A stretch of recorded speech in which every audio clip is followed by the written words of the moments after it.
Ladies of Our Ladies School in Newry, the current principal and the former pupil. Off they've gone, Geraldine Pettigrew and Veronica McCann. They've gone about the business of their day. And it was wonderful hearing from them about the Our Ladies that exists today and existed then back in time. Delighted to welcome on the programme Michael McGuigan. How are you, Michael? I'm all right. It's good to see you here again. Right. Michael is a man of Carrive, and you're very knowledgeable about that area. You admitted your business to be knowledgeable about it. I did. And you've got you're conducting walking tours there. There's another one coming shortly. There is. When is that? Tell me about that. That'll be the Sunday after next. It's at Ballymoyer. Ballymoyer. There's a school there. There is. Ballymoyer School. And you're a poet as well, because you've written poems into the diary for this year. I did. Now, what's the poem you're going to read to me? On the Lookout. Is this what it sounds like? It is. A man keeping the eye open to get the right class of woman. That's right. So if you need advice about getting the right class of woman, one with a beautiful, beautiful bank balance or a good tractor or something like that, then take heed of this. This is your own work. On the lookout. Away you go. Right. A man that wasn't out and about among the people too often decided to look for a woman. He took a young neighbour with him as a backup. Now he says to the neighbour, everything I say to this woman, you double it. So off they went, as happy as could be. They knocked on the door, lifted the latch, opened the door, stepped right in, and as straight as a rush. She made a drop of tea and she says, what's the news with you people? Oh, he says, I'm here looking for a good woman. Well, says she, there's only myself here. I'm on my own for years now. What have you got to say? He was well prepared for boasting. And then he says, I have 6 acres of good land and a nice house. What about the other 6 acres and the house you have let on rent, says the neighbour. I have 5 cows and 5 calves, says the man. Oh, you forgot about the 10 store cattle, says the neighbour. I'm a little hoarse for the past couple of days, says the man. Oh, says the neighbour, you're hoarse for the past 50 years. On the way home, the man complained to his neighbour. I lost out as thanks to you. I could have done better if I had to go on my own. So when you're on the lookout, always go on your own. I think that's a good idea, to go on your own for the lookout. Yeah. Well, tell me this on a personal level. Did you ever find yourself a woman, or did you? No, I didn't. You remained on your own? Aye. Why did you decide to do that? And I decided that it was better to remain neutral. Neutral? And you could do it.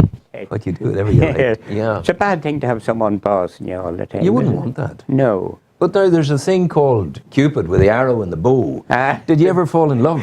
No. Never? No. Was there never one that took half your fancy? No. Never? No. You were always a strong, single-minded man.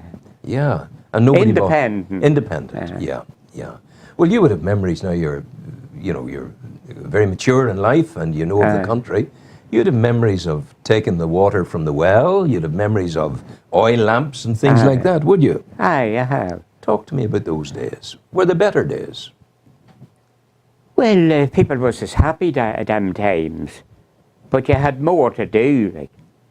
Like, we used paraffin oil just in the wee ordinary lamp with a wick in it, and then there was a globe on it, and the globe went out like this, and then out and up, and there wasn't too good of a light out of it, but you could read the papers and all, like at night with it. But it was said when the electricity came that people would always use the electricity to give them enough light to fill the lamp with oil. And then they'd put the light off and light the lamp. Did the electric take a bit of getting used to?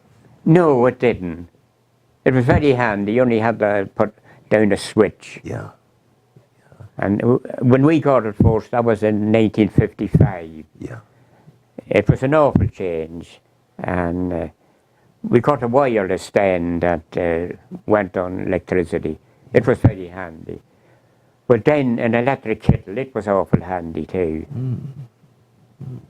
And were it you would living boil in next to no time. Yeah, were you at home with your parents then? Aye, I was. Yeah, and are they gone now to the reward? Oh, why, they're away They're gone. years ago. Yeah. What memories have you of them, the good memories of childhood?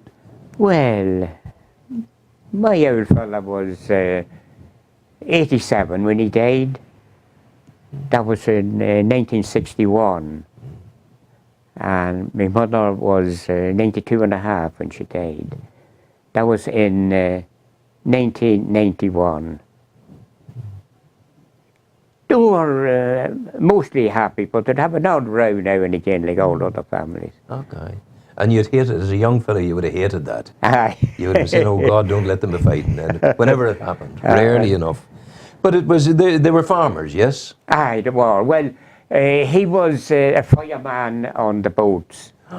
He went away when he was 15, and he come back when he was 45. My goodness. And then there was a young girl next door. She was only about 20, and he couldn't take his eyes off her. Really? So they got married. Oh, that's lovely. There was a big age difference. Was there? I think about 26 years or there. Yeah. But he married her. Aye, Fell in love that's right. with the mummy. Aye. Goodness gracious. And what ships did he go to sea on? Was it out of Newry? Aye, and there were the first ships he was on was just a sailing boat, Yeah. and then the next ones was a steam. But then he became a fireman on them. And he where- said he had a great life. Where did he travel? He was all over the world. He said he worked in Russia for a few weeks and in America for a few weeks. You know, they'd stop at certain ports and couldn't get away for a certain time. And a lot of them would go on work while they'd be there. He worked with farmers in America too. Really? And what sort of work did he do with the farmers? I'd just be at the spuds. And then in the summertime, if he happened to be about for a fortnight or so, he'd be at the corn and waiting. At home? It was almost as though he never stopped working. No. It was tough. Aye, well, that's what keeps people alive, to keep on the go. Keep on the go. You think so? Aye. That's a bit of advice you would give me. Aye, it Well, I is. should be doing all right. I'm in here every morning early. I'm here Oh, doing my aye. work, keeping at it. That's right. Yeah, absolutely. When your dad went away, when he went off to sea, how long would he been gone for? Oh, well, he was away for 30 years altogether. Yeah, but I mean, without he would have coming home. Without coming home. Aye. You're joking, man. Aye, they were travelling from one port to another. And he was gone from home for 30 years. That's right. Goodness gracious. That's amazing. And then come home and got what he wanted. Goodness gracious. So you never know your luck. Oh, God. And was it when... That is amazing. And was it when he came home from sea that he met your mummy? That's right. So he had been 30 years away. Aye. He then came home, fell in love, got married, and then he stayed at home. He did. Oh, for goodness sake. I thought he married the woman and then went away for 30 Oh, years. no. I wasn't sure how that would have worked out, No, Michael. some of them did that. Like. Really? There was neighbours like got married and then went to sea and then maybe not back for a year or two. Yeah. That's an amazing story altogether. I hadn't realised that was possible. But you've taken a great pride in Carive. Aye. What does it mean, Carive? What is it about? It means a garland. A garland? Aye. It's something near like a reed. Yeah. You know. And it's a garland of, I'm assuming, great beauty. It is. What makes Carive beautiful? Well, there was fuchsia and all them sort of things. The red going. fuchsia. Aye. And when you pressed it behind the petal and Oh, aye, you could suck them. the honey. Aye. We used to call them honeysuckle. Remember? Aye, that's right.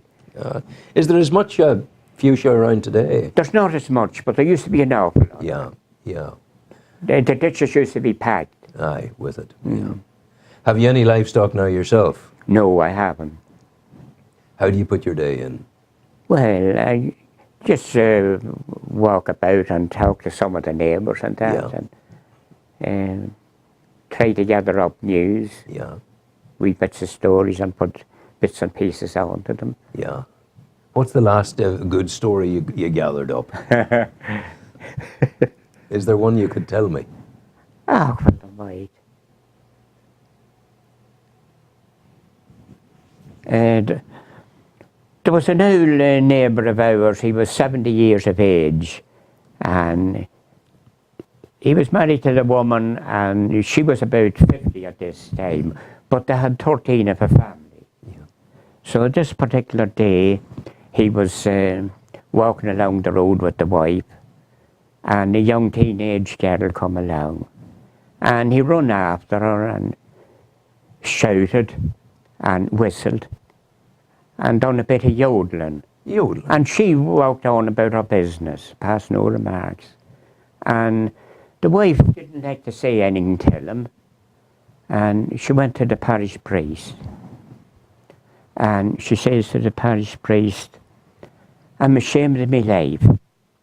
My man's 70 years of age and we have 13 of a family, and when he sees a young girl on the road, he runs after her, and he shouts and he whistles and he yodels. And says the priest, pass no remarks at that. Should I have an old dog here? And he's nearly blind. And every time he hears a motorbike going up or down the road, he runs after it and barks. And even if he did get up on one, he wouldn't be fit to ride it. He couldn't ride the motorbike? No. Oh my God, that's a good country story. So take me now into the direction. What we're going to do is actually we're going to play a bit of music for you now. That's right. And we'll have the wee bit of music, and then we'll come back and we'll talk about the walking tours. That's all right. Andrew's going to play his Caribbean Blue.